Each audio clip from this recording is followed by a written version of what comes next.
ہم اپنی سانسیں تیرے نام کرتے ہیں، ہم اپنی سانسیں تیرے نام کرتے ہیں، اے وطن ہم تیری عظمت کو سلام کرتے ہیں۔ جناب صدر، میرے محترم اساتذہ کرام اور میرے عزیز ساتھیوں، السلام علیکم ورحمۃ اللہ وبرکاتہ۔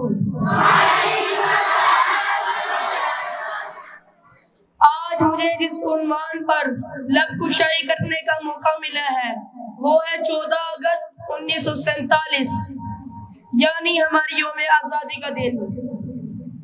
جناب صدر، ہمارا وطن پاکستان وہ وطن نہیں جو کسی وراثت میں اس کے بسنے والوں کو ملا ہو، بلکہ پاکستان کی بنیادیں استوار کرنے کے لیے متحدہ ہندوستان کے مسلمانوں نے اپنی ہڈیاں اینٹوں کی جگہ، خون پانی کی جگہ استعمال کیا۔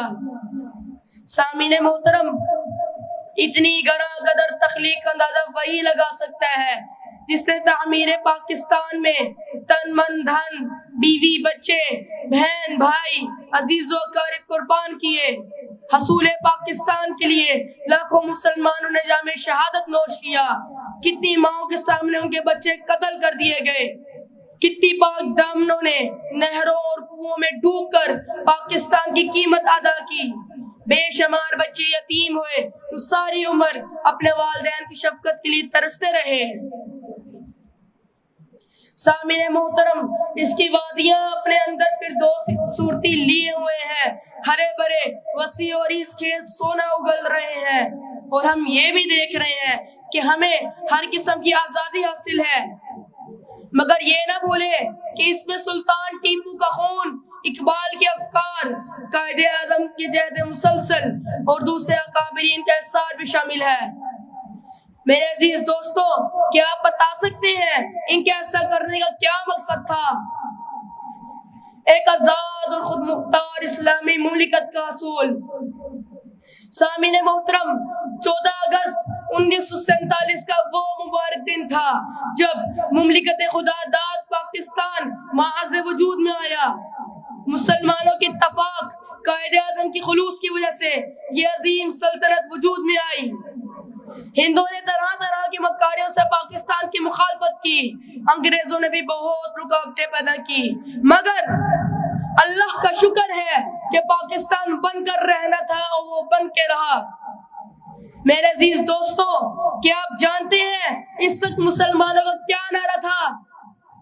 لے کر رہیں گے پاکستان، بن کے رہے گا پاکستان، لے کر رہیں گے پاکستان، بن کے رہے گا پاکستان۔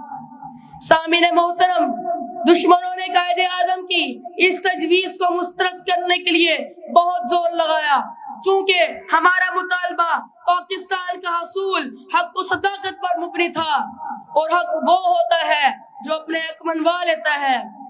حقیقت اپنے آپ کو جل یا بدل اگر نہیں منوا سکتی تو وہ حقیقت نہیں ہوتی، اور اگر منوا لے تو یہی حقیقت ہوتی ہے۔ اور اس کے وجود کے سامنے دشمنوں کے ناپاک عزائم خاک میں مل گئے، اور آج پاکستان اپنی عظمت دنیا میں تسلیم کروا چکا ہے۔